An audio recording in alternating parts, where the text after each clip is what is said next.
नमस्कार दोस्तों, बहुत बहुत स्वागत है आप सभी का एक बार फिर से रोशन सा स्टडी पॉइंट पे। और उम्मीद करता हूँ कि आप सभी बहुत अच्छे होंगे और आप लोग अपनी स्टडी का, अपनी फैमिली का और अपने फिटनेस का बहुत ही अच्छे से ध्यान भी रख रहे होंगे। तो प्यारे बच्चों, आज के इस वीडियो में हम समझने वाले हैं 12th क्लास हमारे पॉलिटिकल साइंस का चैप्टर नंबर रहेगा 5, जिसका नाम है समकालीन विश्व में सुरक्षा। ठीक है जी। देखिए, अगर इस चैप्टर की मैं बात करूं तो इसमें हम पूरी तरीके से सुरक्षा की जो धारणाएं हैं उसकी बात करने वाले हैं। खतरे के कुछ नए स्रोत है उनकी हम बात करने वाले हैं, है ना। किस तरीके से, जैसे महामारी की बात कर लो, आप ग्लोबल वार्मिंग की बात कर लो, ये सारी चीजें किस तरीके से एक मतलब मानव जीवन में किस तरीके से खतरा पैदा कर रहे हैं। आतंकवाद की बात कर लो, ये सारी चीजें मुख्य तौर पे इस चैप्टर के टॉपिक्स में रहने वाले हैं। और भारत ने अपनी सुरक्षा के लिए कौन कौन से तरीके अपनाए हैं उसके बारे में भी हम विश्लेषण करेंगे, इसके बारे में भी हम लोग जानेंगे। अब बहुत सारे बच्चों को लगता है टॉपिक टफ, क्योंकि सुरक्षा की धारणाओं को हम कितने भागों में बांटते हैं उसके बारे में बच्चे कंफ्यूज रहते हैं। समझ तो जाते हैं लेकिन बहुत सारे कंफ्यूजन उनके माइंड में बना रह जाता है, बचा रह जाता है, जो कि आज के बाद नहीं रहेगा। बस आप लोगों से रिक्वेस्ट है भाई, वीडियो में बने रहो, एक एक चीज सीधा आपके माइंड में जाएगा जी। ठीक है। अगर इस चैप्टर की मैं बात करूं भाई, एनिमेटेड वीडियो भी देख सकते हैं इस चैप्टर के ऊपर। आप लोगों को इसी चैनल पे एनिमेटेड वीडियो मिल जाएगा, आपको एनिमेटेड वीडियो के माध्यम से भी चैप्टर को समझ सकते हैं। ठीक है। डिस्क्रिप्शन में जाए और प्लेलिस्ट में जाके सारी एनिमेटेड वीडियो हमारे चैनल की देख सकते हैं, क्योंकि भाई रोशन सा स्टडी पॉइंट की खासियत यही है कि आपको सारी चीजें एनिमेशन के माध्यम से समझाया हुआ है, पूरा प्लेलिस्ट बना रखा है, जाके वीडियो देख सकते हैं। चलिए जी, अब आ जाते हैं, ज्यादा टाइम बर्बाद नहीं करेंगे, सीधा अपना टॉपिक पे आते हैं कि भैया ये सुरक्षा का मतलब क्या होता है, सुरक्षा से हम क्या समझते हैं, सुरक्षा क्या है। ठीक है। तो सुरक्षा का सिंपल मतलब होता है खतरों से आजादी भाई, या आप भय से मुक्ति भी कह सकते हो। सिंपल शब्दों में आप सुरक्षा का क्या मतलब बताओगे, खतरों से आजादी या फिर भय से मुक्ति। तो ऐसे तो यार, वैसे अगर खतरों से आजादी का मतलब ही सुरक्षा है तो कभी हम तो खतरे से आजाद है ही नहीं। आप घर से बाहर निकलो, रास्ते में चलते हो कोई भी ठोक देगा आपको, कुछ भी हो सकता है। आप जा रहे हो गली से, छत पे से एक ईंट गिरा, सर पे गिर गया, खत्म कहानी, कुछ भी हो सकता है। एक स्टोरी सुनाता हूं, मेरे घर के बाहर ही क्या हुआ, एक गाय थी जिसके नोकीले 2 सींग थे। तो एक अंडी को दौड़ा रही थी वो। एक अंकल जी आए और अंकल जी ने हट हट हट हट ऐसे चिल्लाने लगे, मतलब भगाने की कोशिश किया उन्होंने, भगाने के लिए थोड़ा आवाज लगाया। तो गाय ने क्या किया, अंटी को छोड़ के अंकल जी को आगे मार दिया और अंकल जी वहीं पे परलोक सिधार गए, खत्म हो गई उनकी कहानी वहीं पे, मतलब उसी समय मर गए वो। तो वैसे तो देखो यार, खतरों से आजादी की अगर हम बात करें, अगर सुरक्षा का मतलब वास्तव में खतरों से आजादी है तो फिर ये परिभाषा सही नहीं होगी। इनमें हम मतलब खतरों से आजादी की बात तो ठीक है, इतना तो आप बता सकते हो, लेकिन इसमें एक और चीज बता देना कि सुरक्षा के ऊपर खतरा उन्हीं चीजों को माना जाता है जिससे कि हमारे केंद्रीय मूल्य को खतरा हो। देखो यहाँ पे क्या सब लिखा है, केंद्रीय मूल्य। किसी व्यक्ति के या किसी राष्ट्र के केंद्रीय मूल्य को जिससे खतरा हो उसी को हम सुरक्षा के ऊपर खतरा मानते हैं। आ गई बात समझ में। अब बच्चों के मन में सवाल कि भैया ये केंद्रीय मूल्य क्या है, केंद्रीय मूल्य से हम क्या समझते हैं। ठीक है। तो देखो अगले पेज पे हमने केंद्रीय मूल्य के बारे में बता रखा है। इस 2 लाइन में कोई खास चीजें नहीं है, इसके बारे में भी हम आगे इन्हीं पूरा जो चैप्टर है, चैप्टर का मेन थीम तो यही रहेगा, यही 2 टॉपिक रहने वाले हैं, इसी के बारे में हम बात करने वाले हैं। हम केंद्रीय मूल्य को समझते हैं कि भैया आप केंद्रीय मूल्य को समझाओ कि किसी देश के या किसी व्यक्ति का केंद्रीय मूल्य कौन से होते हैं। तो किसी देश या किसी व्यक्ति का केंद्रीय मूल्य 3 केंद्रीय मूल्य होते हैं टोटल। ठीक है जी। कितने केंद्रीय मूल्य है जी, 3 केंद्रीय मूल्य। कौन कौन से हैं, तो पहला है स्वतंत्रता। ठीक है।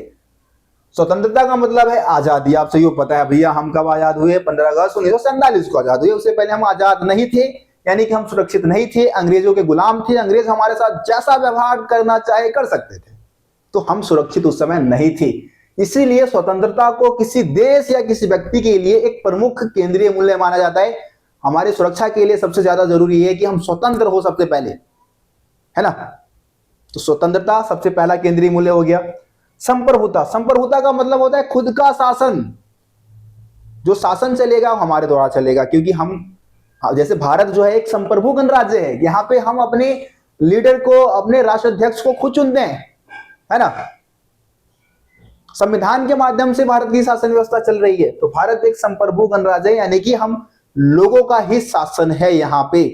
और संप्रभु होंगे जब भी हम सुरक्षित होंगे, जब हमारा शासन होगा जब भी हम अपने लिए अच्छी नीतियां बना पाएंगे अपने फायदे के लिए नीतियां बना पाएंगे, है ना। तो संप्रभु गणराज्य होना भी जरूरी है। तो ये दूसरा केंद्रीय मूल्य हो गया किसी देश के लिए या किसी राष्ट्र के लिए, किसी व्यक्ति के लिए। क्षेत्रीय अखंडता, देखो क्षेत्रीय अखंडता भी किसी देश के लिए बहुत जरूरी होता है। अगर मान लो कि किसी देश के कई टुकड़े हो जाए, कई टुकड़ों में बंट जाए, तो वास्तव में क्या वो सुरक्षित है देश? नहीं है ना।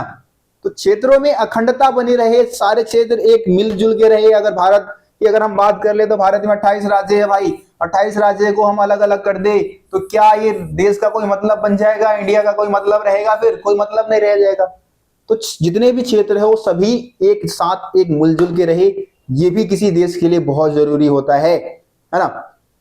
अगर इन तीनों चीजों पे खतरा उत्पन्न होता है तभी जाके हम उस देश के या उस व्यक्ति के सुरक्षा के ऊपर खतरा मानेंगे। यानी कि जब किसी देश या किसी व्यक्ति के केंद्रीय मूल्य को खतरा पहुंच रहा होगा तो ही हम उसको सुरक्षा के ऊपर खतरा मानेंगे। सभी खतरों को हम सुरक्षा के ऊपर खतरा नहीं मान सकते। जैसा कि एग्जांपल मैंने दिया कि घर से निकल रहे हो, ईंट गिर गया सर पे भाई, छत पे से किसी के ने फेंक दिया, गिर गया सर पे, खत्म कहानी। तो उसको मतलब एक तरीके से हम सुरक्षा के ऊपर खतरा नहीं मान सकते, है ना। ठीक है जी। तो इस तरीके से आप इसको समझ सकते हैं। उम्मीद करता हूं ये चीजें आपको समझ में आ गया होगा। कोई भी डाउट है भाई कमेंट में मेरे को बता सकते हो, आपके कमेंट का सॉल्यूशन जरूर दूंगा मैं। अगर जरूरत पड़ जाए तो लाइव क्लास रखेंगे, उसमें भी आपके जो भी समस्या है उसका समाधान हम कर सकते हैं। ठीक है, अगर आप लोग कमेंट करेंगे तो भाई संडे में मतलब हर संडे को एक लाइव क्लास में रख सकता हूं आप सभी के लिए। ठीक है जी। चलिए अब जरा हम समझते हैं, जैसे कि मैंने बोला कि सुरक्षा की दो धारणाएं होती है भाई, पारंपरिक और अपारंपरिक। देखो पीपीटी से तो समझा सकता हूं, पीपीटी में सारा कुछ लिखा हुआ है, लेकिन वो ये कि पीपीटी से समझाऊंगा तो हो सकता है कि कुछ डाउट बच जाए। लेकिन अब मैं क्या करने वाला हूं, बोर्ड पे आपको एक एक चीज लिख के समझाने वाला हूं, कोई डाउट ही नहीं रहने दूंगा भाई। आसानी से चुटकियों में समझ जाओगे कि पारंपरिक और अपारंपरिक सुरक्षा की धारणा में क्या अंतर होते हैं। चलो जी आ जाओ प्यारे बच्चों, आ जाओ। देखो तो हम आ चुके हैं यहां पे, हम बात करने वाले हैं सुरक्षा के प्रमुख धारणाएं कौन कौन सी है। सुरक्षा की प्रमुख धारणाएं लिखते चलो भाई इसको, प्रमुख धारणाएं।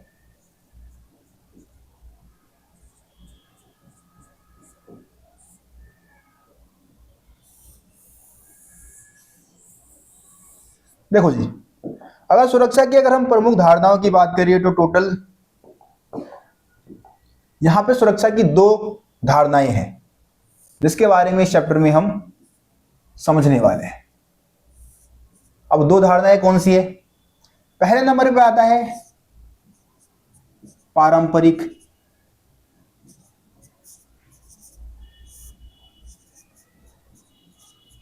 पारंपरिक धारणा। दूसरे नंबर पे आता है अपारंपरिक। ओहो,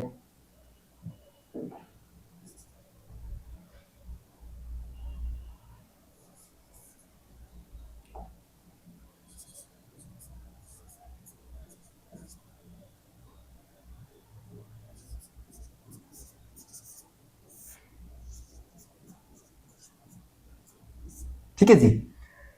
तो सुरक्षा की प्रमुख धारणाओं की अगर हम बात करें तो धारणाएं जो है उसमें पहले नंबर पे आ जाता है पारंपरिक धारणा और दूसरा है अपारंपरिक धारणा। अच्छा, पारंपरिक और अपारंपरिक शब्द से हम क्या समझते हैं? कुछ तो मतलब निकलता हुआ ऐसे शब्द का। तो देखो पारंपरिक का मतलब होता है जो पुरानी चीजें हैं, पुराने पुराने समय की हम बात कर रहे हैं। अपारंपरिक मतलब जो पुराना नहीं है, जो अभी विकसित हुआ है, ठीक है, उसको अपारंपरिक बोल देंगे। तो ये जो सुरक्षा की धारणा है ना, पारंपरिक जो सुरक्षा की धारणा है वो बहुत पहले समय से चला रहे हैं। जब साम्राज्य होते थे, राजा महाराजाओं का शासन होता था, तो उस समय सुरक्षा के ऊपर खतरा किसको माना जाता था? उस समय सुरक्षा के ऊपर खतरा किसको माना जाता था? सैन्य हमले को माना जाता था। ठीक है जी, सैन्य हमले को। किसी भी राज्य के ऊपर सुरक्षा के ऊपर जो खतरा था वो सैन्य हमला था। जब कोई दूसरा राज्य, कोई दूसरा, अभी के समय में भी कोई दूसरा देश किसी दूसरे देश को धमकी दे रहा है कि भाई मैं तेरे ऊपर हमला कर दूंगा, तो वो क्या हो जाएगा? पारंपरिक धारणा हो जाएगा, सैन्य हमले को माना जाता है। ठीक है जी। तो इसमें भी क्या है, पारंपरिक धारणा को भी दो भागों में बांटा जाता है। ठीक है। ओहो, इसको कितने भागों में बांटा, अरे यार इसको कितने भागों में बांटा जाता है जी? इसको भी दो भागों में बांटा जाता है। कौन कौन से दो भाग है उसकी हम बात कर लेते हैं।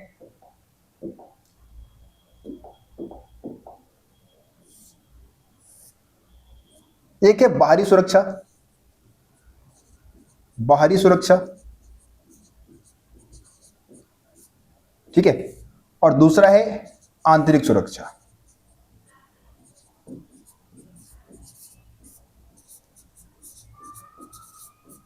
देखो पारंपरिक जो सुरक्षा की धारणा है उसमें हम सुरक्षा की को दो भागों में बांट देते हैं, बाहरी सुरक्षा और आंतरिक सुरक्षा। बाहरी सुरक्षा में क्या होता है, इसमें सबसे महत्वपूर्ण जो खतरा का स्रोत होता है कोई दूसरा देश होता है, ठीक है जी।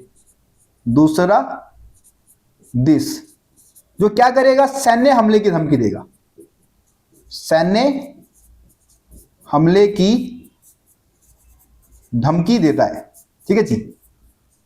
अभी इसके बारे में पीपीटी में जाएंगे तो हम और चीजें समझेंगे और गहराई से बात करेंगे। तो इसमें क्या होता है, बाहरी सुरक्षा की धारणा में कोई दूसरा देश होता है वो खतरे का मुख्य स्रोत होता है जो कि सैन्य हमले की धमकी देता है। लेकिन आंतरिक सुरक्षा की धारणा में क्या होगा, आंतरिक सुरक्षा की धारणा में देश के अंदर ही कुछ आंतरिक गड़बड़ियां हो रही होंगी, उनको शामिल किया जाएगा। वो भी तो सुरक्षा के ऊपर कहीं ना कहीं खतरा उत्पन्न करता है भाई। जैसे कि अलगाववादी आंदोलन चलते हैं,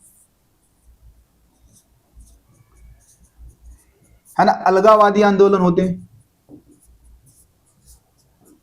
गृह युद्ध हो जाता है भाई, कई बार गृह युद्ध हो जाता है ना जी। तो गृह युद्ध भी क्या होता है, अंदर ही देश को दो भागों में तोड़ने के लिए, या फिर कोई समूह जो है, दो समूह अपनी मांगों को पूरा करवाने के लिए आपस में लड़ रहे होते हैं, तो उसको गृह युद्ध बोल देते हैं। अलगाववादी आंदोलन चलते हैं, नक्सलवादी आंदोलन चलते हैं, बहुत सारी हिंसाएं होती है भाई, है ना जी, हिंसा, मारकाट। तो ये सब किस में शामिल किया जाएगा, आंतरिक सुरक्षा में। अगर देश अपने आप को पावरफुल बना रहे, अपने सैन्य क्षमता को बढ़ा रहा है केवल दूसरे देशों से अपने आप को बचाने के लिए, तो तब तो ठीक है। लेकिन देश के अंदर भी कानून व्यवस्था बनी रहे, कानून व्यवस्था का हाथ से ना हो, नुकसान ना हो, तो ये भी बहुत जरूरी होता है देशों के लिए कि भाई जो अलगाववादी आंदोलन चल रहे हैं या फिर गृह युद्ध हो रहे हैं, जो हिंसा हो रहा है देश के अंदर, जो मार काट हो रहा है, उसको खत्म किया जाए, ठीक है। जैसे कि इंडिया का एग्जांपल ले लेते हैं, भारत में जैसे खालिस्तान, पंजाब में एक, पंजाब को अलग करके खालिस्तान नामक एक नए देश बनाने की मांग चल रही है ना, इसके लिए हिंसा होते हैं, है ना, मारकाट होता रहता है। तो ये क्या है, आंतरिक सुरक्षा के अंतर्गत ही आ जाता है। बाहरी सुरक्षा में भाई पाकिस्तान है हमारा दुश्मन सबसे बड़ा, जो सबसे ज्यादा हमारे को सैन्य हमले की धमकी देता रहता है, ठीक है। तो ये अवधारणा आप समझ चुके होंगे, उम्मीद करता हूं आपको चीजें समझ में आ गई। अब आ जाते हैं दूसरी तरफ, अपारंपरिक धारणा की बात कर लेते हैं। तो इसमें मुख्यतः खतरे के नए स्रोत को शामिल किया जाता है।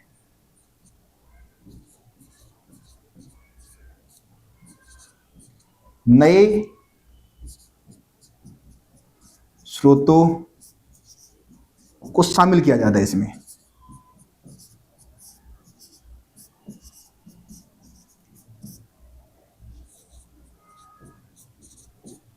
जैसे कि आतंकवाद है, ठीक है, कोई महामारी है, ठीक है, अकाल जैसी स्थिति है, वैश्विक ताप वृद्धि है, वैश्विक ताप वृद्धि, ठीक है। तो इन सभी चीजों को अपारंपरिक धारणा में हम पढ़ते हैं, क्योंकि ये खतरे के नए स्रोत है।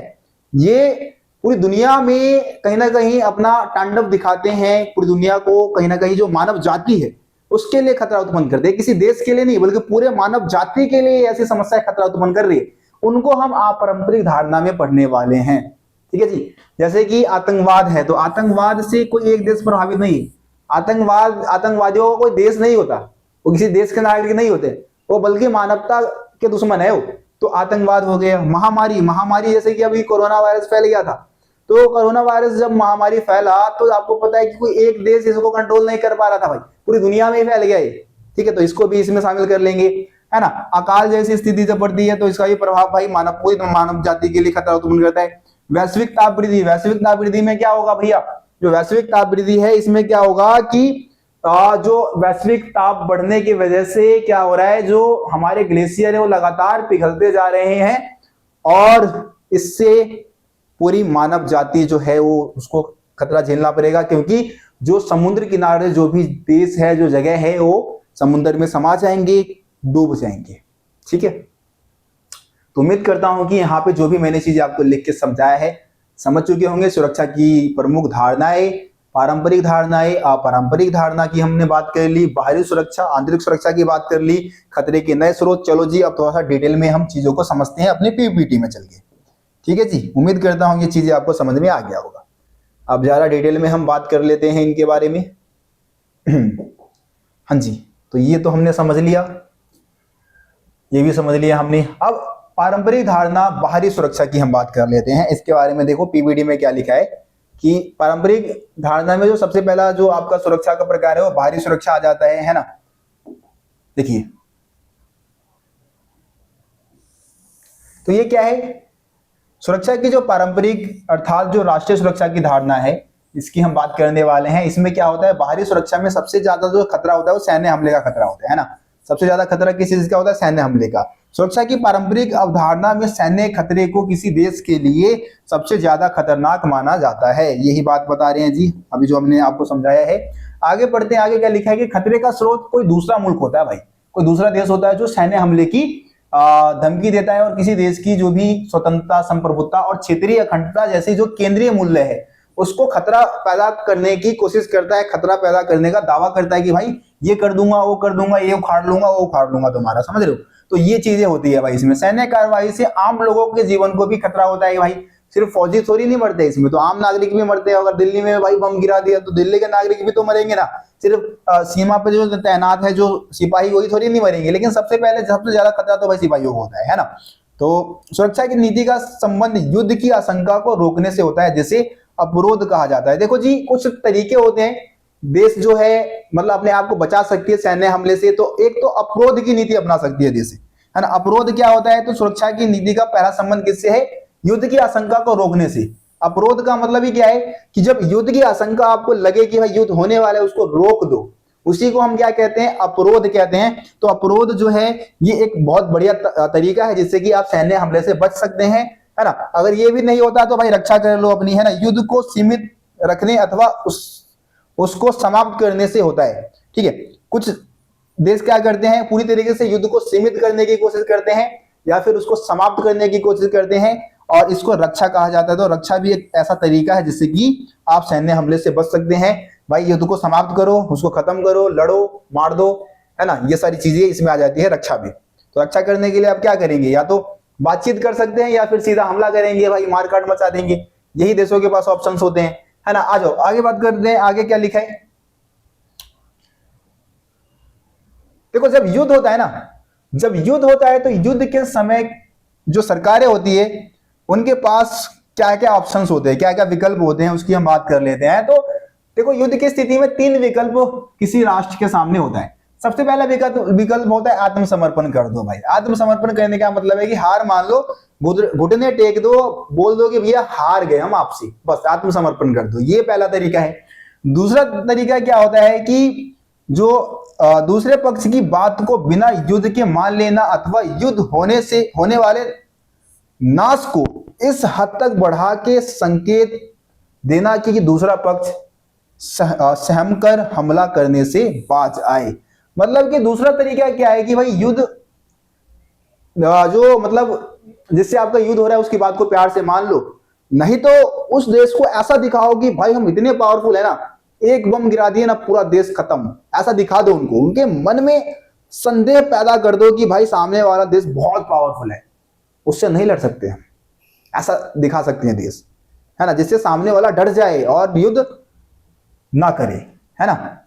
ठीक है, तो ये तरीका हो सकता है। तीसरा तरीका क्या है, अगर युद्ध हो जाता है, मान लो कि ये 2 तरीके काम नहीं कर रहे हैं, अगर युद्ध हो गया, ठीक है, तो युद्ध हो जाने की स्थिति में क्या करेंगे भाई, अपनी रक्षा करना चाहिए ताकि हमलावर देश अपने मकसद में कामयाब ना हो सके और पीछे हट जाए अथवा हमलावर को पराजित कर दे। तो अगर युद्ध होता है तो युद्ध होने के बाद या तो आप पीछे हट सकते हो, है ना। पीछे हटना क्या यार, हमलावर को पराजित करो भाई, मारो उसको, सबसे बढ़िया ऑप्शन तो यही होगा ना किसी देश के पास कि भाई वो हमलावर देश को हराए, मारे युद्ध पे, जीत जाए उससे, है ना। तो ये भी तरीका है आपके पास, ये भी एक तरीके से ये भी स्थिति उत्पन्न होती है। तो पहले में आत्मसमर्पण कर दो, दूसरे में युद्ध की आशंका जब हो जाए तो भाई युद्ध का जो नुकसान है उसको ऐसे दिखाओ कि सामने वाला जो देश है वो युद्ध ना करे। तीसरा भाई अगर युद्ध ठन जाता है, युद्ध हो जाता है, तो सामने वाले को पराजित कर दो, हरा दो उसको, ठीक है। तो ये सारे तरीके मतलब ये सारे ऑप्शंस होते हैं युद्ध के समय किसी देश के पास, किसी मुल्क के पास। देखो जी, सुरक्षा नीति का एक तत्व की अगर हम बात करें, बाहरी सुरक्षा नीति से बचने के लिए एक बहुत बढ़िया तत्व है शक्ति संतुलन, ठीक है, शक्ति संतुलन। अब पेपर में क्वेश्चन, एग्जाम में क्वेश्चन कैसे आता है, शक्ति संतुलन का वर्णन कीजिए, कोई देश किस तरीके से शक्ति संतुलन को बना सकता है, ऐसे क्वेश्चन आ जाता है। या फिर क्वेश्चन आता है कि जो पारंपरिक सुरक्षा नीति के जो तत्व है, जो पारंपरिक सुरक्षा नीति के जो तत्व है, तत्वों का वर्णन कीजिए। तत्व, तो पहला तत्व तो भाई शक्ति संतुलन ही होता है ना। शक्ति संतुलन के माध्यम से आप बाहरी जो खतरे हैं उससे अपना बचाव कर सकते हैं। एक गठबंधन के बारे में भी आगे बात करेंगे, और एक होता है रक्षा, जिसके बारे में ऊपर एक तो अपरोध बताया मैंने आपको, अपरोध की नीति होती है जिसमें पूरी तरीके से जो युद्ध होने वाला है उसके रोक देना, है ना। एक है रक्षा, रक्षा में आप क्या करेंगे, अपनी रक्षा करेंगे, इसके लिए आप जो हमलावर देश है उसके ऊपर हमला करो, अपनी रक्षा कर लो, ठीक है। ये एक तरीका है शक्ति संतुलन। शक्ति संतुलन में क्या होता है कि आप शक्ति का संतुलन बनाने की कोशिश करते हैं। इसको मैं बहुत अच्छे से आपको समझा सकता हूं, बड़े ध्यान से आपको समझना है। तो जैसे कि हम पाकिस्तान का एग्जांपल ले ले और इंडिया का एग्जांपल ले ले, है ना, ठीक है। पाकिस्तान और इंडिया के अगर एग्जांपल ले तो आपको पता है कि जब इंडिया कोई नया हथियार किसी दूसरे देश से खरीदता है ना, तो पाकिस्तान में भी चुल मच जाता है, और ऐसा चुल मचता है कि वो भी फिर किसी दूसरे देश से हथियार खरीद लेता है। जब इंडिया ने परमाणु बम बनाया तो पाकिस्तान के अंदर भी चुल मचा, उसने भी जाके परमाणु बम बना लिए, ताकि शक्ति का संतुलन बना रहे। अगर पाकिस्तान के पास परमाणु हथियार नहीं होता तो क्या इंडिया अभी तक बख्शता पाकिस्तान को, कब का खत्म कर चुका होता। लेकिन इंडिया को पता है कि भाई पाकिस्तान के पास भी परमाणु हथियार है, और उससे पंगा लेने का मतलब है हमारे नागरिकों को बहुत ज्यादा नुकसान पहुंचा सकता है पाकिस्तान। ये बात इंडियन गवर्नमेंट को पता है, इसीलिए हमला नहीं करते भाई, इसीलिए हम सोच समझ के फैसले लेते हैं, ठीक है। तो शक्ति संतुलन के लिए क्या होता है कि देश नए नए हथियार खरीदते हैं और दूसरे देश के मामले में अपने शक्ति को संतुलन करने की कोशिश करते हैं, बराबर में लाने की कोशिश करते हैं। कि अगर चाइना ने हथियार बनाए हैं तो इंडिया सोचेगा कि मैं भी हथियार बना के चाइना के बराबर आ जाऊं, है ना। अगर कमजोर हो जाऊंगा तो भाई चाइना हमला कर देगा, जब पाकिस्तान से अगर कमजोर हो गया तो पाकिस्तान हमारे ऊपर हमला कर देगा। तो शक्ति को बराबर करने की दो देश क्या कोशिश करते हैं, शक्ति को बराबर रखने की कोशिश करते हैं, जिनसे उनका मुकाबला हो सकता है ना। देखो क्या लिखा है, पढ़ते हैं एक बार, इसको हम रीड करते हैं। क्या लिखा है कि परंपरागत सुरक्षा नीति का एक तत्व, देखो तत्व है जिसको हम क्या बोलते हैं, शक्ति संतुलन बोलते हैं। हर सरकार दूसरे देश से अपने शक्ति संतुलन को लेकर बहुत ज्यादा संवेदनशील रहती है। जो भी सरकारें होती है वो दूसरे देशों के साथ शक्ति संतुलन बनाने की कोशिश करती है। कोई सरकार दूसरे देश से शक्ति संतुलन का पहला जो तरीका है वो है, मतलब शक्ति संतुलन का जो पलड़ा है वो अपने पक्ष में करने की कोशिश करती है कोई भी देश, कोई भी सरकार, की भाई शक्ति उसके पास ज्यादा हो, उसके पास ज्यादा हथियार हो, ताकि अपने आप को ऊपर रख सके, है ना। तो ये एक तरीका होता है। चलो अगला जो होता है, अगला जो तत्व है वो है गठबंधन, ठीक है। परंपरागत सुरक्षा नीति का जो चौथा तत्व है वो है गठबंधन। ऊपर के तीन तत्व कौन सा मैंने बताया, एक तो अपरोध, दूसरा बताया रक्षा, ठीक है, तीसरा हो गया हमारा शक्ति संतुलन, और चौथा तत्व क्या रहेगा, गठबंधन। तो गठबंधन क्या होता है भाई, गठबंधन दो या दो से अधिक देशों का समूह है ना, संगठन कह सकते हो, समूह कह सकते हो, जो कि मिलके क्या करते हैं, अपनी रक्षा का वचन देते हैं एक दूसरे को। इसी को हम क्या बोलते हैं, गठबंधन बोलते हैं। गठबंधन में क्या होता है कि भाई देशों ने जब गठबंधन बना लिया तो अगर एक देश के ऊपर हमला होगा तो सभी देश क्या करेंगे, उसको अपने ऊपर हमला मानेंगे और उस देश की रक्षा करेंगे, ठीक है। जैसे कि नाटो इसका सबसे बढ़िया एग्जांपल है, आगे देखते हैं हम, लिखा भी होगा इसमें, एग्जांपल में दे रखा होगा। तो पारंपरिक सुरक्षा नीति का चौथा तत्व क्या है, गठबंधन है। गठबंधन में कई देश शामिल होते हैं और सैन्य हमले को रोकने अथवा उससे रक्षा के लिए समावेश कदम उठाते हैं। मतलब कि सैन्य हमले को रोकने के लिए या फिर उससे रक्षा के लिए एक साथ मिलकर कदम उठाते हैं सभी देश। अधिकांश गठबंधनों की लिखित संधि से एक औपचारिक रूप मिलता है। मतलब ये जो गठबंधन होते हैं वो लिखित संधि के माध्यम से होते हैं, दस्तावेजों के माध्यम से ये गठबंधन बने होते हैं, है ना। गठबंधन को यह बात बिल्कुल स्पष्ट रखनी पड़ती है कि खतरा किससे है। जो गठबंधन बनेगा उनको पता है ये भाई खतरा किससे है। जैसे कि नाटो बनाया था, है ना। आगे अगले पेज पे होगा, आई थिंक नाटो के बारे में बता रखा होगा। जैसे कि नाटो जो बना था तो आपको पता है कि नाटो में यूरोप और अमेरिका के साथ साथ यूरोप के सारे देश शामिल थे, तो पूंजीवादी देश थे नाटो में, है ना। और इनको पता था कि खतरा किससे है, जो समाजवादी देश है, जो कि सोवियत संघ में शामिल है, जो कि यूएसएसआर वाले हैं, इनसे खतरा है जी, इनको लपेटना है, इनको देके मारना है। इसीलिए तो यूएस ने क्या किया था, नाटो नामक संगठन बनाया था 1949 में। तो ये भी क्या है, एक गठबंधन का ही एग्जाम्पल है। नाटो क्या है, गठबंधन का एग्जाम्पल है।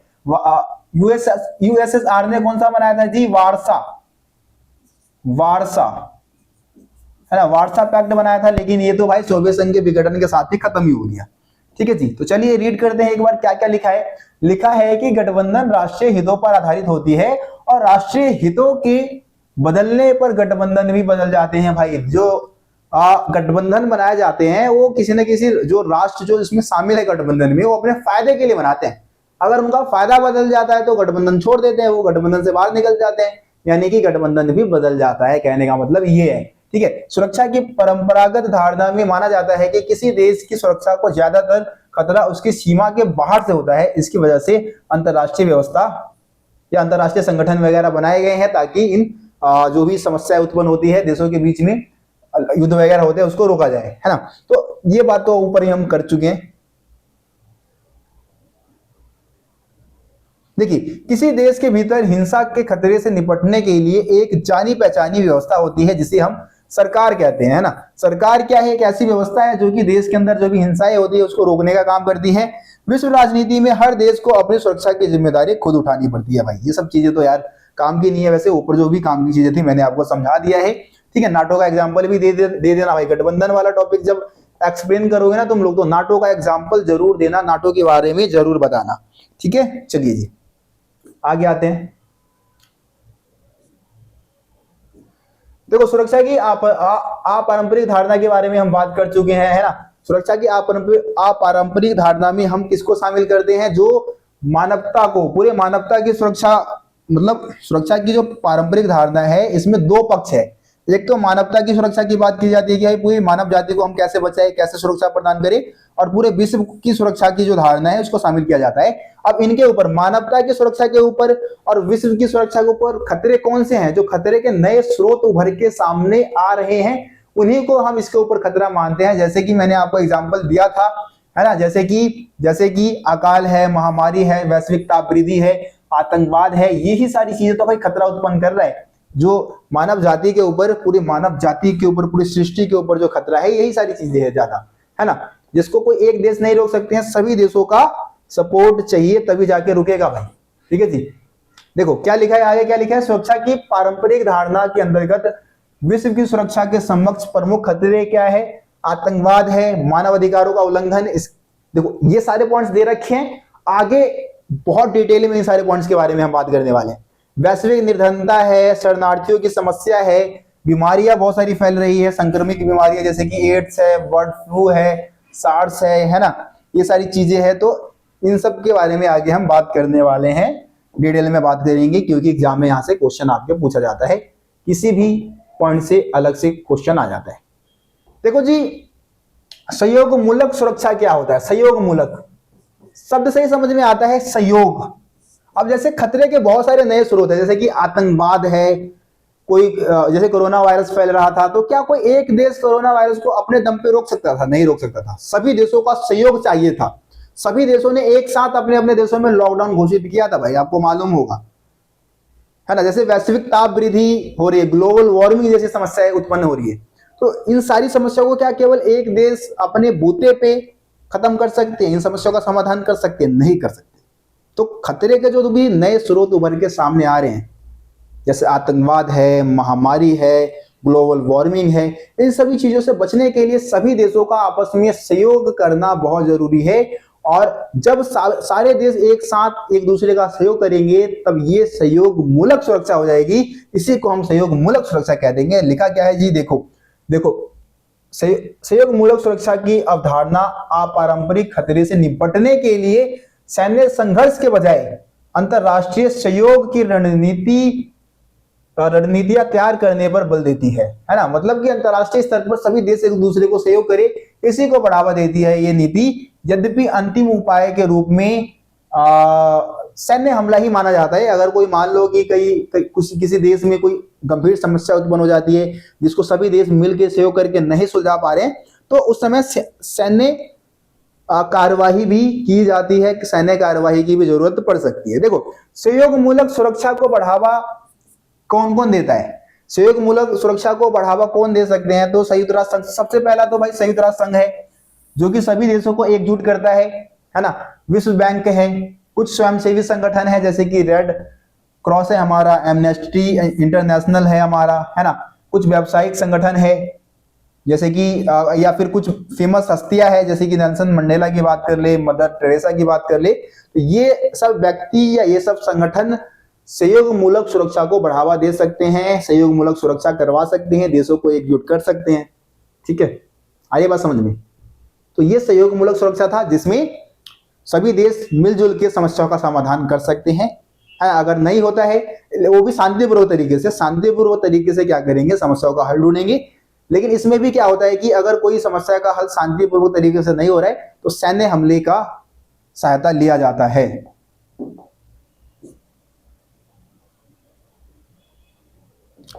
चलिए, एक और टॉपिक आ गया हमारा जो कि इंपॉर्टेंट है, वो है सुरक्षा के पारंपरिक तरीके।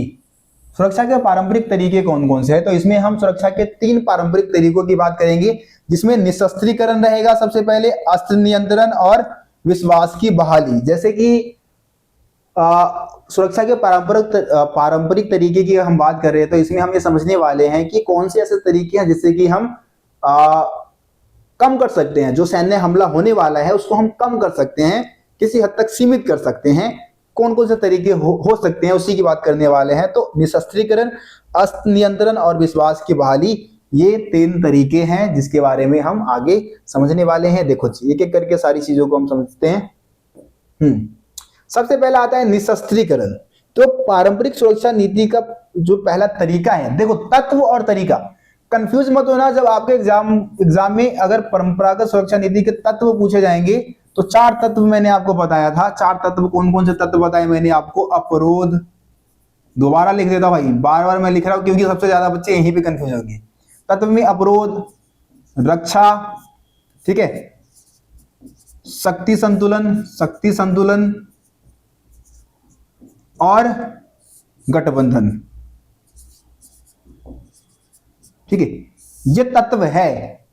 तत्व तरीके में ज्यादा अंतर नहीं है, लेकिन एग्जाम में जब मतलब क्वेश्चन बनता है तो तत्व शब्द का यूज जरूर किया जाएगा कि परंपरागत सुरक्षा नीति के तत्व बताइए। तो ये 4 तत्व बता देना। ठीक है, खास करके परंपरागत सुरक्षा नीति के जो बाहरी खतरे हैं उनसे निपटने के लिए कौन से तरीके अपनाए जाए, ऐसे भी क्वेश्चन आता है तो भी आपको यही 4 पॉइंट लिखने हैं। लेकिन सिंपल क्वेश्चन आता है कि भाई पारंपरिक सुरक्षा नीति के तत्व ना पूछ के तरीके पूछ लेते हैं। तो तरीके में आपको ये 3 पॉइंट जो अभी समझाने जा रहा हूं उसको आपको बताना है, जिसमें सबसे पहला जो आ जाता है आपका निशस्त्रीकरण आ जाता है। निशस्त्रीकरण का मतलब क्या होता है? देखो लिखा क्या है कि निशस्त्रीकरण का मतलब यानी कि निशस्त्रीकरण की मांग होती है कि सभी राज्य, चाहे उनका आकार कैसा भी हो, ताकत के मामले में वो कितने भी ताकतवर हो, है ना, उनका प्रभाव कुछ भी हो, कुछ खास किस्म की हथियारों को ना बनाए। यही निशस्त्रीकरण का मतलब है कि देश चाहे कितना भी पावरफुल हो, कितने भी ताकतवर हो, लेकिन कुछ खतरनाक किस्म के हथियारों को ना बनाए। यही निशस्त्रीकरण की मांग है। ठीक है, तो निशस्त्रीकरण का मतलब समझ गए, शस्त्रों पे कहीं ना कहीं कंट्रोल रखना ही, शस्त्रों के निर्माण पे कंट्रोल रखना ही निशस्त्रीकरण है। कहने का मतलब मेरा ये था, अब समझ गए होगी। अब देखो निशस्त्रीकरण के लिए कुछ संधियां की गई है। ठीक है, निशस्त्रीकरण के लिए कुछ संधियां की गई है, जैसे कि 1972 में एक संधि हुआ जिसको हम बोलते हैं जैविक हथियार संधि, है ना, बायोलॉजिकल विपन विपन कन्वेंशन, ठीक है, कन्वेंशन, ये इसको शॉर्ट में BWC बोल देते हैं। ये निशस्त्रीकरण के लिए संधि की गई थी। जो जैविक हथियार है उनका निर्माण नहीं करेंगे देश, उनके निर्माण को कम करेंगे, इस पे सहमति जती थी, मतलब जताई गई थी। 1992 में एक और संधि हुआ, रासायनिक हथियार संधि, जिसको केमिकल वेपन कन्वेंशन बोल देते हैं। ये CWC शॉर्ट में इसको बोलते हैं, जिसमें रासायनिक हथियारों के ऊपर कुछ रोक टोक लगाए गए इन संधियों के माध्यम से, ठीक है जी। तो ये निशस्त्रीकरण के बारे में हो गया आपका।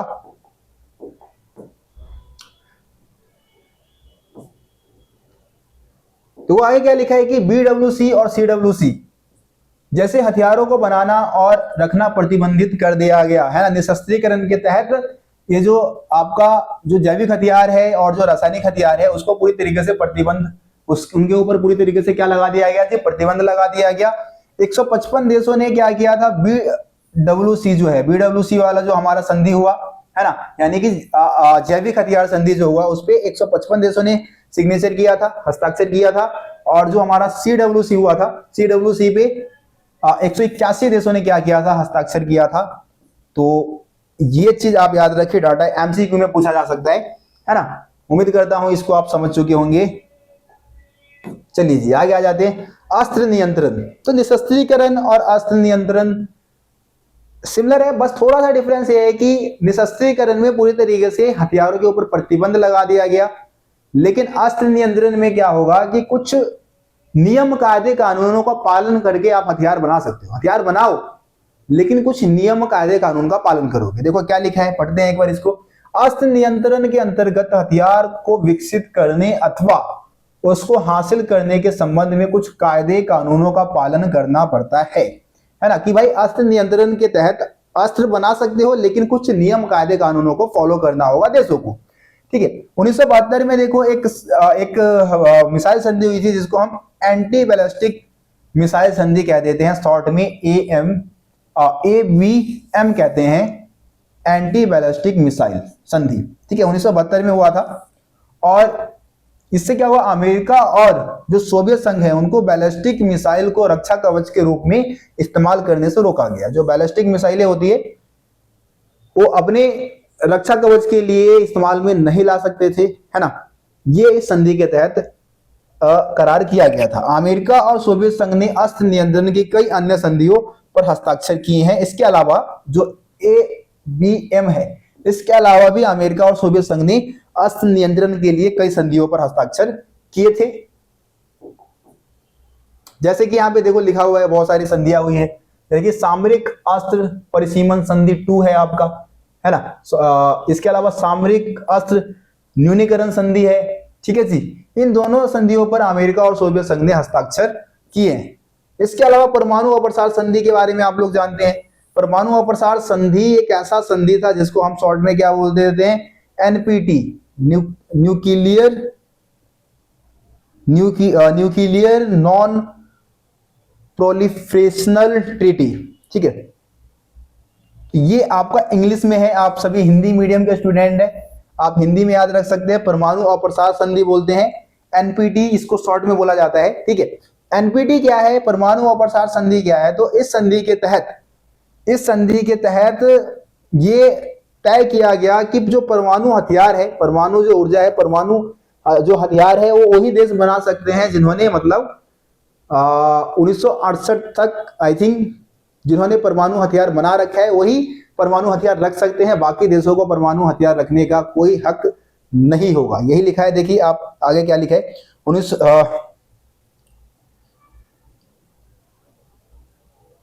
एक सेकेंड,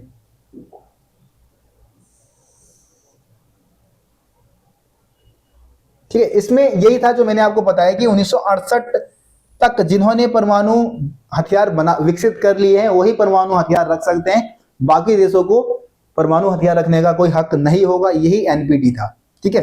भारत हमेशा से NPT का विरोध करता रहा है। चलिए आगे विश्वास की बहाली की हम बात कर लेते हैं।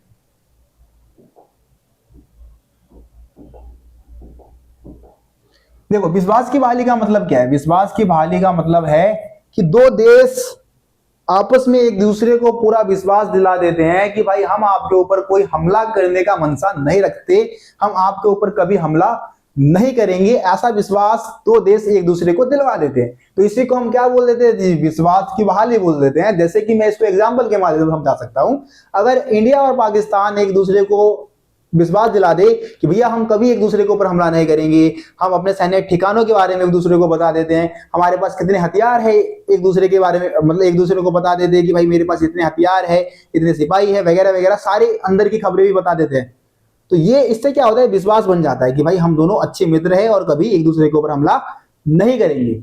लेकिन वास्तव में ऐसा होने वाला नहीं है, बस मैंने एग्जाम्पल के लिए आपको बताया। ठीक है, तो चलिए अब समझते हैं कि आखिर विश्वास की बहाली होता क्या है। देखो लिखा क्या है कि सुरक्षा की पारंपरिक धारणा में यह बात भी मानी गई है कि विश्वास की बहाली के उपायों से देशों के बीच जो हिंसाचार है वो कम किया जा सकता है, हिंसा को कम किया जा सकता है अगर दो देशों में अच्छे से विश्वास उत्पन्न हो जाए तो। आगे क्या लिखा है कि विश्वास की बहाली की प्रक्रिया में सैन्य टकराव और प्रतिद्वंदिता वाले देश सूचनाओं तथा विचारों के नियमित आदान प्रदान का फैसला करते हैं। जिन देशों के बीच में प्रतिद्वंद चल रहा है, दुश्मनी है, वो देश क्या कर सकते हैं, एक दूसरे को ये विश्वास दिला सकते हैं कि हम आपके ऊपर हमला नहीं करेंगे, है ना। एक दूसरे को विश्वास दिला सकते हैं कि भाई मेरे ये देखो, मेरे यहाँ पे सैनिक ठिकाने हैं, यहाँ पे मेरे जो सिपाही तैनात रहते हैं, सेना तैनात रहती है। तो इससे क्या होगा, तो ट्रस्ट बनेगा दो देशों के बीच में। दो देश एक दूसरे को अपने फौजी मकसदों और अपनी सैन्य योजनाओं के बारे में बताते हैं इसमें, है ना। यही बात जो मैंने आपको समझाया है वही बता रहे हैं। आगे देखो क्या लिखा है कि ऐसा करके यह देश अपने प्रतिद्वंदी को इस बात का आश्वासन देना चाहते हैं कि उनकी तरफ से अचानक कोई भी हमले का योजना नहीं बनाया जा रहा। ये देश एक दूसरे को अपने सैन्य बलों के बारे में भी पूरी तरीके से जानकारी दे देते हैं। इन बलों को कहाँ तैनात किया जा रहा है इसके बारे में भी बता देते हैं, है ना। विश्वास बहाली की प्रक्रिया यह सुनिश्चित करती है कि प्रतिद्वंदी देश किसी गलतफहमी या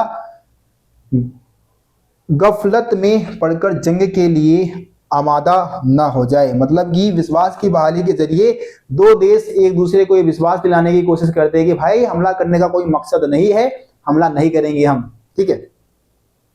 तो बस विश्वास की बहाली हो गई दो देशों के बीच में। चलिए ये भी टॉपिक हमारा खत्म होता है। अब आगे बढ़ते हैं। ये चीजें ठीक है, काम की नहीं है, बस सुरक्षा की पारंपरिक धारणा बता रखा है आप लोग। ये 2-3 पेज है, इसको आप खुद पढ़ सकते हैं। चीजें मैंने सुरक्षा की पारंपरिक धारणा के बारे में पहले समझा दिया है ना। तो इसको आप लोग खुद पढ़े। देखिए वही महामारी, आतंकवाद, प्राकृतिक आपदा वगैरह के बारे में बात करने वाले हैं और आगे आपको इसके बारे में समझने को भी मिलेगा सारी चीजें। हाँ, खतरे के नए स्रोत है, तो यहां से हम शुरू करते हैं। अब खतरे के नए स्रोत कौन कौन से हैं। देखो खतरे के नए स्रोत की बात करें तो सबसे पहले आतंकवाद आ जाता है। देखो आतंकवाद होता क्या है, आतंकवाद का मतलब क्या बताएंगे हम लोग। तो आतंकवाद से आश्रय, मतलब आश्रय, आतंकवाद से आश्रय यानी कि आतंकवाद का मतलब है राजनीतिक खून खराबे से। आतंकवाद का हमारा मतलब किससे है, राजनीतिक खून खराबे से है, जो जानबूझकर लोगों को बिना किसी कारण के क्या बनाते हैं, नागरिकों को निशाना बनाते हैं, है ना, बिना किसी कारण की। आतंकवाद क्या है, आतंकवाद से हमारा मतलब है राजनीतिक खून खराबे से, और ये आतंकवादी जानबूझकर निर्दोष नागरिकों को निशाना बनाते हैं, उनको मारते हैं। ठीक है जी, तो यही आतंकवाद है। आतंकवाद की परिभाषा समझ गए। देखिए अंतरराष्ट्रीय आतंकवाद एक से ज्यादा देशों में व्याप्त है और इसके निशाने पर कई देशों के नागरिक है ना। आतंकवाद जो है वो एक देश में नहीं बल्कि दुनिया के ज्यादातर देशों में फैले हुए हैं और ये देश के नागरिकों को क्या करते हैं, नुकसान पहुंचाते हैं। कई राजनीतिक स्थिति, अगर कोई राजनीतिक स्थिति उनको पसंद नहीं आता है तो आतंकवादी समूह उसे बल प्रयोग करके अथवा बल के प्रयोग की धमकी के माध्यम से उसको बदलने की कोशिश करते हैं। अगर किसी देश की कानून व्यवस्था, कोई राजनीतिक व्यवस्था उनको पसंद नहीं आ रहा है तो बल का प्रयोग करके उसको बदलने की कोशिश करते हैं, हमले की धमकी देके उसको बदलने की कोशिश करते हैं। उदाहरण है आतंकवाद का सबसे बड़ा उदाहरण क्या है भाई, विमान अपहरण करते हैं, है ना, हाईजैक कर लेते हैं। इसके अलावा जो भीड़ भाड़ वाले जगह हैं जैसे कि रेलगाड़ी है, होटल है, बाजार है, ऐसे जगह पे क्या करते हैं भाई, बम गिरा दिया, हमले कर दिए, है ना। ठीक है, बमबारी करना ही इनका काम होता है, लोगों को मारना, निर्दोष लोगों को मारना ही इनका काम है। चलिए जी, अब मानवाधिकार की हम बात कर लेते हैं। तो मानवाधिकार का उल्लंघन भी खतरे के नए स्रोत में देखा जाता है कि कई देशों में मानव अधिकार का बहुत ही बेरहमी से उल्लंघन हो रहा है, मार काट हो रहा है, लोगों को मार दिया जा रहा है, पूरा समूह का सर्वनाश कर दे रहे हैं और कोई मीडिया वाले कोई खबर ही नहीं दिखाते हैं। तो यहाँ पे मानव अधिकार का उल्लंघन होता है। देखो, मानवाधिकार को 3 कोटियों में रखा जाता है। मानवाधिकार को कितने भागों में बांटते हैं जी हम? 3 कोटियों में। पहली कोटि है राजनीतिक और अधिकार, है ना। राजनीतिक अधिकार में अभिव्यक्ति और सभा की आजादी का अधिकार आ जाता है कि भैया आप बोल सकते हैं सरकार के खिलाफ, अपने देश के सरकार के खिलाफ आवाज उठा सकते हैं, सभा कर सकते हैं अपने सरकार के खिलाफ, कोई भी गलत नीतियों के खिलाफ, है ना। अगली कोटि क्या है? दूसरी कोटि जो है वो है आर्थिक और सामाजिक अधिकार। आर्थिक और सामाजिक अधिकार आ जाता है जिसमें समाज में आप बिना भेदभाव के रह सकते हैं, काम मिले आपको, अच्छा वेतन मिले, ये भी मानव अधिकार के अंदर गया। तीसरी कोटि कौन सी है? तीसरी कोटि है औपनिवेशिकृत जनता अथवा जातीय और मूलवासी अल्पसंख्यकों के अधिकार। ठीक है, देखो तीसरे नंबर पे जो अधिकार आ जाता है वो है जो जनता है जो कि उपनिवेश से मतलब आजाद हुए हैं, या फिर नहीं, इसमें आप सीधा बोलो कि जो जातीय समूह है, जो किसी देश का जो जातीय समूह है, या फिर मूलवासी है, या फिर जो अल्पसंख्यक है, उनके अधिकार आ जाते हैं। तीसरी कोटि में मूलवासी, अल्पसंख्यक या फिर कोई विशेष जातीय समूह है, उनके अधिकार आ जाते हैं। बस इतना आप लिख देना, ठीक है। चलो आगे बढ़ते हैं।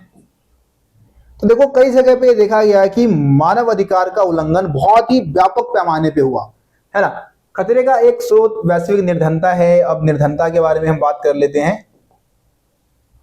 मानवाधिकार के उल्लंघन का एग्जाम्पल भी वैसे यहाँ पे होना चाहिए था, रवांडा, और 2 एग्जाम्पल आपके एनसीईआरटी बुक में दे रखे हैं, आप उसको पढ़ लेना, है ना। एक तो पूर्वी तैमूर का एग्जाम्पल दे रखा है, पूर्वी तैमूर में जो भी मारकाट हुआ था उसका दे रखा है, और एक रवांडा का भी एग्जाम्पल दे रखा है। आप लोग एनसीईआरटी बुक में उसको देख लेना भाई, एक बार नजर गड़ा लेना एनसीईआरटी बुक में, ठीक है। चलिए यहाँ पे हम बात कर लेते हैं। कौन से पेज पे आ गया भाई हम?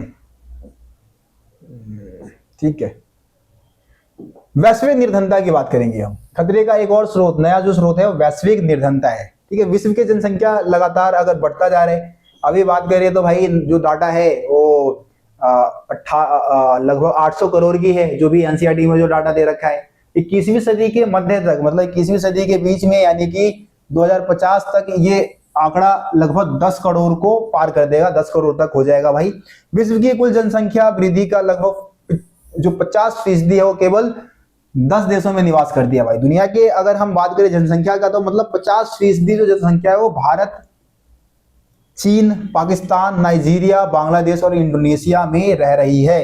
50%, समझ जाओ, ये 6 देशों में रह रही है भाई, है ना। प्रति व्यक्ति उच्च आय, जिन देशों का प्रति व्यक्ति जो आय है वो ज्यादा अच्छा होगा, उच्च होगा, मतलब, और जनसंख्या की जो वृद्धि दर होगी वो कम होगी, तो ये देश आगे चल के और ज्यादा धनी हो जाएंगे, ठीक है। और जिन देशों में उल्टा होगा, मतलब पहले तो क्या होगा कि भाई देखो, जिस देश में जो प्रति व्यक्ति आय है वो ज्यादा है, जनसंख्या वृद्धि दर कम है, वो देश क्या हो जाएंगे? और ज्यादा धनी हो जाएंगे, आगे चल के और ज्यादा अमीर हो जाएंगे। जिस व्यक्ति में मतलब जिस देश में प्रति व्यक्ति आय जो है वो निम्न है, जनसंख्या वृद्धि दर तीव्र है, ज्यादा तेज है, वो आगे चल के और गरीब हो जाएंगे। जैसे कि आप इंडिया की बात कर लो, तो इंडिया में गरीबी लगातार बढ़ती जा रही है ना, क्योंकि जनसंख्या बहुत तेजी से बढ़ रही है, प्रति व्यक्ति आय कम है, इस वजह से आगे चल के गरीबी और बढ़ती जाएगी। तो ये बहुत गंभीर समस्या है। 1990 से 1995 के बीच में 70 देशों के मध्य कुल 93 गृह युद्ध हुए, और इसमें लगभग 55 लाख लोग मारे गए, ठीक है। गृह युद्ध का एग्जाम्पल दिया जा रहा है कि गृह युद्ध में इतने लोग मारे गए, गृह युद्ध कह रहा हूं, युद्ध, ठीक है। 70 देशों के मध्य कितने युद्ध हुए? 93 युद्ध हुए बस इन 5 सालों के बीच में, और इसमें कितने लोग मारे गए जी? लगभग 55.5 लाख लोग मारे गए। अब जरा महामारियों की बात कर लेते हैं। यहाँ पे महामारी वाला टॉपिक आ चुका है, तो महामारी भी भाई खतरे के नए स्रोत का एक एग्जाम्पल है ना। महामारी, हेडिंग बना लो महामारी, और उसके बाद लिखो, और इससे पहले जो हेडिंग बनाओगे वो वैश्विक निर्धनता हेडिंग बना लेना, ठीक है। देखो, तो महामारी में HIV एड्स की बात कर लो, बर्ड फ्लू की बात कर लो, सार्स जैसी महामारी है ना। तो ये महामारी जो है वो एक देश से दूसरे जगह पे लोग जाते हैं तो उससे फैलता है, व्यवसाय की वजह से, या फिर पर्यटन यानी कि जो टूरिज्म है उसके वजह से फैलता है, या फिर कोई सैन्य अभियान चलता है तब भी बहुत सारे सैनिक एक देश से दूसरे देश में जाते हैं, तो इससे भी ये सारी महामारी फैलती है, क्योंकि ये संक्रमित बीमारियां हैं, है ना। 2003 तक क्या था, पूरी दुनिया में 4 करोड़ लोग जो थे वो HIV एड्स से संक्रमित थे, ठीक है, संक्रमित हो चुके थे लगभग कितने, 4 करोड़ लोग। आगे देखो, इनमें से 2/3 लोग जो थे थोड़ा ज्यादा ऊपर हो गए,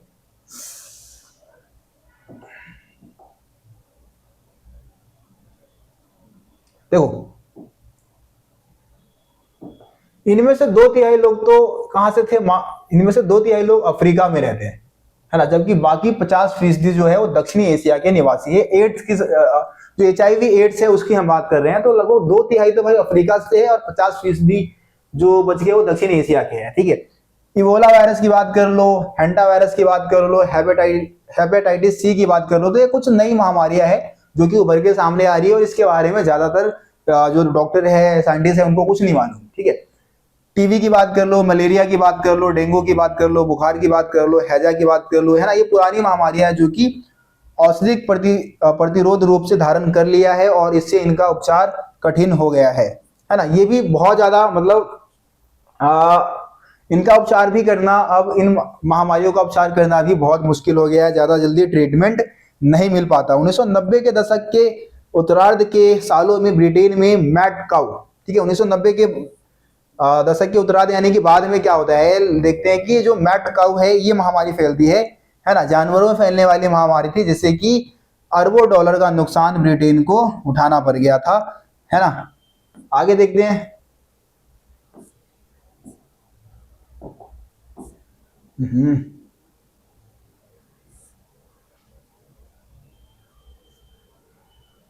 देखो, बर्ड फ्लू के कारण कई दक्षिण एशियाई देशों को मुर्ग निर्यात बंद करना पड़ गया। मुर्गा का जो निर्यात है, मुर्गे का जो निर्यात है वो बंद करना पड़ गया। किसकी वजह से? बर्ड फ्लू की वजह से, क्योंकि ये पक्षियों में फैलने वाली बीमारी है, ठीक है। देखो, बोत्सवान एक जगह है, वहां पे 3 में से 1 व्यक्ति जो है HIV एड्स से पीड़ित है। ये कोई देश होगा मेरे ख्याल से, गूगल कर लेना एक बार, ठीक है। देखो, 1944 में रवाडा की तुलसी जनजाति के अस्तित्व पर खतरा मंडराया, क्योंकि प्रतिद्वंदी जनजाति में कुछ ही हफ्ते में 5 लाख तुस्सी लोगों को मार डाला। ये जनसंहार का एग्जाम्पल दे दिया हुआ है। वैसे ये आपका महामारी वाले पॉइंट में नहीं आएगा, इसको महामारी वाले में मत डालना, ठीक है। ये अलग से बस मैंने यहाँ पे ऐड कर दिया है, क्योंकि ज्यादा इस वाले टॉपिक से क्वेश्चन आता नहीं है, लेकिन MCQ में पूछ लिया जाता है। रवाडा की बात की जा रही है, तो 1944 में क्या होता है, रवाडा की जो तुलसी है ना, तुलसी जनजाति के अस्तित्व पर खतरा मंडराया, क्योंकि प्रतिद्वंदी जनजाति में कुछ ही हफ्ते में जो मतलब इनके जो प्रतिद्वंदी जो जनजाति है उन्होंने क्या किया, कुछ ही हफ्ते में 5 लाख तुलसी लोगों को मार डाला था, ठीक है। तो इसके बारे में NCERT बुक में आप देख सकते हैं, थोड़ा ज्यादा बता रखा है, यहाँ पे कम है, लेकिन पेपर में यहां से नहीं आएगा, ठीक है। रवाडा के बारे में कोई खास जानकारी नहीं दे रखी है, बीच में कुछ थोड़ा सा बता रखा है, वो भी यहाँ पे आपका लिखा है, आप देख सकते हैं, पढ़ सकते हैं इसको। चलिए जी आगे बढ़ते हैं। सहयोग मूलक सुरक्षा के बारे में हमने बात कर लिया पहले ही, है ना, तो ये भी हमारा हो चुका है। सहयोग मूलक सुरक्षा के बारे में हम बात कर चुके हैं, ये दोबारा टॉपिक PPT में ऐड कर दिया है, तो कोई दिक्कत वाली बात नहीं है, उसको हम लोग समझ चुके हैं। चलिए अब सीधा जाते हैं, सबसे आखिरी टॉपिक है और बहुत ही ज्यादा इंपॉर्टेंट, पेपर में बार बार रिपीट होता है, हर बार रिपीट होता है, तो भाई ध्यान से समझिए इसको। भारत की सुरक्षा रणनीतियां, मतलब भारत ने अपनी सुरक्षा के लिए कौन कौन सी रणनीतियां अपनाई है उसकी हम बात करने वाले हैं। तो भारत की सुरक्षा रणनीति के 4 घटक है, 4 घटकों के बारे में हम इसमें बात करने वाले हैं। 4 घटक कौन कौन से हैं जी? देखो, सबसे पहला घटक आ जाता है सैन्य क्षमता को मजबूत करना, ठीक है। भारत जो है अपने दुश्मन देशों से घिरा हुआ है, बहुत सारे दुश्मन है इसके, है ना, पाकिस्तान है, चाइना है, तो भाई इसलिए अपने सैन्य क्षमता को मजबूत करना भारत के लिए बहुत जरूरी हो जाता है, क्योंकि भारत का पाकिस्तान के साथ 1947-48 में, 65 में, 71 में, है ना, और फिर 1999 में युद्ध हो चुका है, 1962 में चाइना के साथ भारत का युद्ध हो चुका है। तो इस वजह से क्या है कि भारत ने सैन्य हमले से बचने के लिए बहुत नए नए आधुनिक हथियार बनाए, परमाणु हथियार विकसित किए, दूसरे देशों से हथियार मंगाना शुरू कर दिया, है ना, तो ये भी बहुत जरूरी है भारत के लिए, ठीक है। तो मजबूत किया है भारत ने अपनी सैन्य क्षमता को। इसके अलावा अंतर्राष्ट्रीय संगठनों को मजबूत करना। भारत हमेशा से अंतर्राष्ट्रीय जो मतलब संगठन है उसको मजबूत करने पर बल देता रहा है, अंतर्राष्ट्रीय कायदे और संस्थाओं को मजबूत करने पर बल देता रहा है। जैसे कि भारत के पहले प्रधानमंत्री जवाहरलाल नेहरू ने एशिया की ताकत, औपनिवेशीकरण और निशस्त्रीकरण के प्रयासों की हिमायत की। ठीक है, औपनिवेशीकरण का मतलब क्या होता है?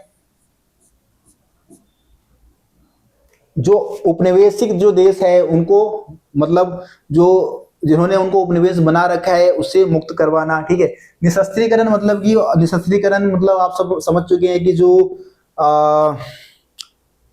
मतलब कोई विशेष किस्म की जो हथियार है, खास किस्म की जो हथियार है उसको ना बनाया जाए, है ना। तो निशस्त्रीकरण को हमारे नेहरू जी ने हमेशा से प्रमोट किया है। इसके अलावा उनका मानना यह है कि जो भी अंतर्राष्ट्रीय स्तर पे जो फैसले लिए जाए वो अंतर्राष्ट्रीय संगठन के द्वारा लिए जाए, है ना। सब जो संयुक्त राष्ट्र संघ है, संयुक्त राष्ट्र संघ को अंतिम पंच बता दिया। अंतिम पंच, संयुक्त राष्ट्र संघ को क्या बताया? अंतिम पंच भारत मानता है ना। अंतिम पंच मानने पर जोर दिया भारत ने कि सारे फैसले अंतर्राष्ट्रीय संगठन के द्वारा लिए जाए।